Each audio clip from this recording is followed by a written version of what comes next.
It's July 27th, 2025, and the original CRD and federal court complaint from Blake Lively was filed in late December of 2024. So it has been just about 7 months since we have become aware of and have been learning more about Lively's claims. So I think it's a good idea to go ahead and do sort of where are we now, what have we learned, what have we not learned, to sort of figure out where those claims are as of today. This is the Lively case only, not the Jones versus Abel case and not the Wallace versus Lively case in Texas. This is Blake Lively's amended complaint, which is the operative complaint in this matter as of right now. Let's start with the easy one. The intentional infliction of emotional distress and negligent infliction of emotional distress claims are gone.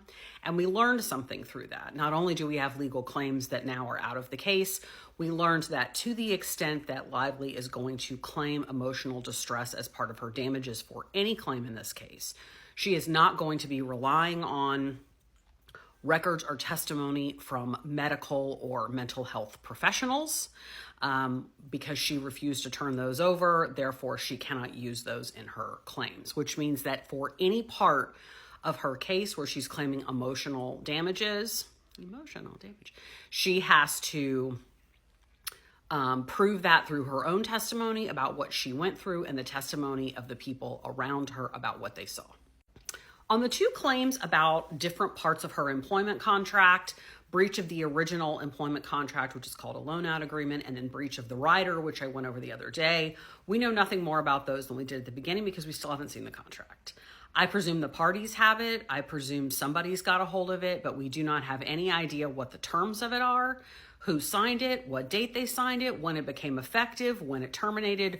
We know nothing more about that now on those two claims than we knew when this thing was filed last December.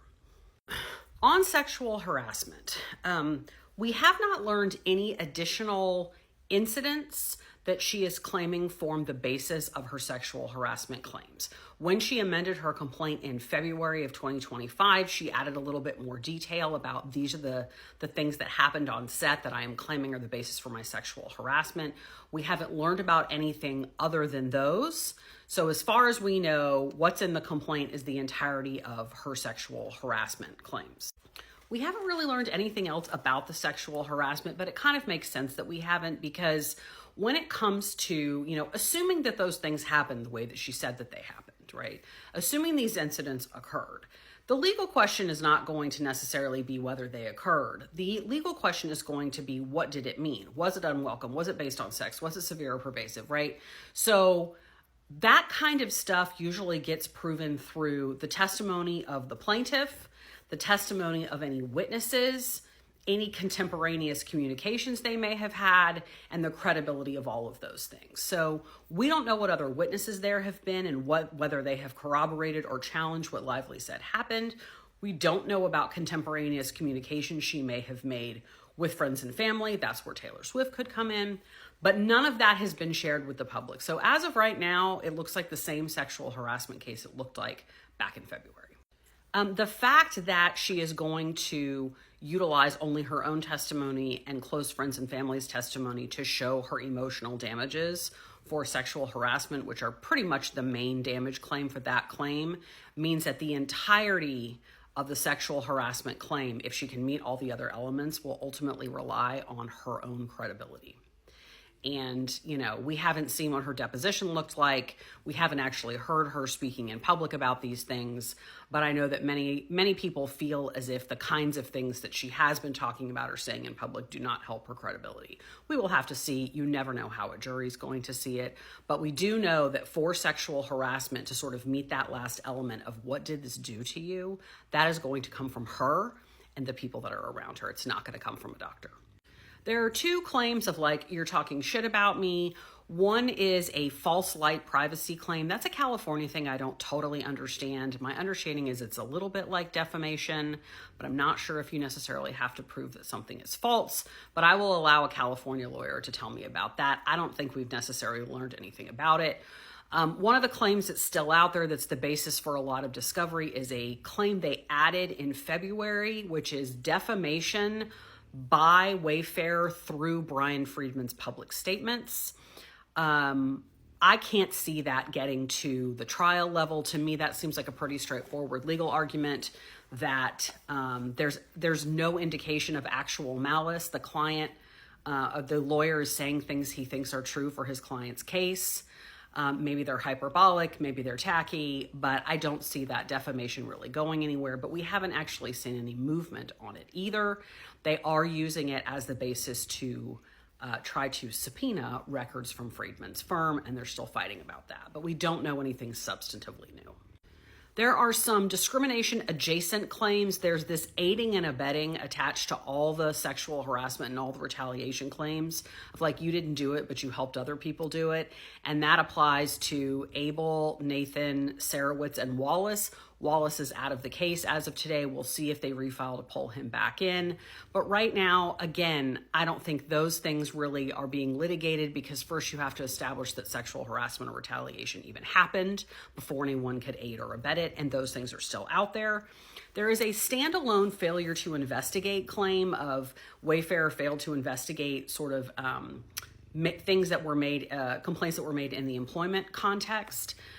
We are waiting for that external investigation that Wayfair is having someone do to be completed. Right now, they've said it's covered by attorney-client privilege, so we don't know whether we'll ever get to see it.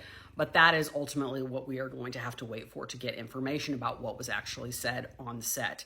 As far as I'm concerned, the 17-point list cannot be the basis for a failure to investigate because the communications around it make very clear that she was not wanting to go forward with an investigation at that time. They were waiving the right to an investigation and instead agreeing to work this out amongst themselves. People do that all the time. Lots of times people say, I don't want the time or the difficulty of an investigation. I just want the conduct to stop. And that's fine, but you can't then come back later and say, well, I waived the right to investigate, but now I'm going to sue you for failure of an investigation. So I think that there may be pieces of things that happen in like April, May, June of 2023 that would be the basis for the failure to investigate. And as for the biggie, retaliation, as of this point, we still do not have any evidence of protected activity other than the 17-point list. We don't know about who said what, when they said it, to whom, how it was taken. Again, I think we're going to have to wait for that side investigation that's going on. But we don't have any evidence of that beyond what we had at the beginning. We also don't have any evidence of her lost profits for Blake Brown, which is one of the categories of damages for retaliation. And we know that because the Wayfair people had to go to the judge and say, we still don't have that information. So we know she's claiming it, but we have no idea what they are or how she's calculating it. And again, on retaliation, like with the other claims, we know she's not going to use professional opinions to establish her emotional damages for that. She's going to rely on herself. If she gets past the first two elements, so if there's no protected activity or if there's no adverse action, then there is no retaliation claim, right? Those are the first two elements. But if we get to the third element, which is causation, right, which is that the fact that she engaged in protected activity caused the retaliation, that's where we get into the smear campaign stuff. And we have learned a couple of things here. We've got answers under oath from TAG, that is sworn testimony, saying that there were 4 content creators that they interacted with about her husband, the case, the movie, whatever. And we know what their names are. And we have a list of reporters that they engaged with. We also have them saying under oath that they contacted those people after the complaint was filed, not before. We have sworn testimony through a declaration from Jed Wallace saying that he was not the orchestrator of a smear campaign, that he didn't hire bots, that he didn't engage in all of that. So he's also been deposed. We don't know if that changes anything, but we, the public, have seen sworn testimony from him that he did not do the things they accused him of doing in the complaint. And then, of course, we have these subpoenas for content creators' information, which I think we're starting to see were just not based on anything, just sort of based on a hunch. And the content creators coming out and saying, we have never worked with these people. We didn't do this in anyone's direction. Granted, that is not evidence. It's not sworn testimony, but they're making the representation to the court. So I think that it's not nothing. That's where we are as of today.